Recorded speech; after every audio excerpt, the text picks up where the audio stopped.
యేసుక్రీస్తు ఈ లోకానికి వచ్చాడు, రక్షకుడిగా వచ్చాడు. ఆయన ప్రపంచాన్ని పరిపాలించిన దేవుడు. అయినప్పటికీ తాను ఏర్పరచుకున్న 12 మంది శిష్యుల్లో సైతానుగాడు ఒక్కడిని లోపరుచుకున్నాడు. ఆ ఒక్కడిని 30 వెండి నాణేలకు చెప్పండి కొనేశాడు.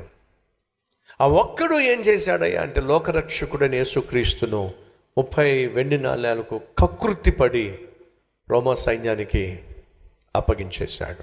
అనగా బయటికి మనిషి ఎంత చక్కగా కనిపిస్తున్నా, ఎంత మంచివాడిగా కనిపిస్తున్నా, ఎంత అద్భుతమైన ఆత్మీయుడిగా కనిపిస్తున్నా, లోపల ఆ మనిషిలో ఉన్నటువంటి క్రూరత్వము, లోపల ఆ మనిషిలో ఉన్నటువంటి పాపిష్టి తత్వము మనిషిని ఏమైనా చేయిస్తుంది.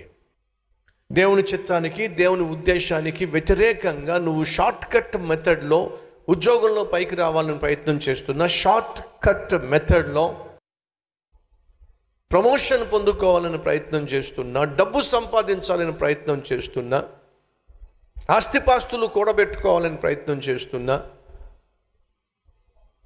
నీ జీవితంలో పైకి రావాలని ప్రయత్నం చేస్తున్నా, దయచేసి వినో.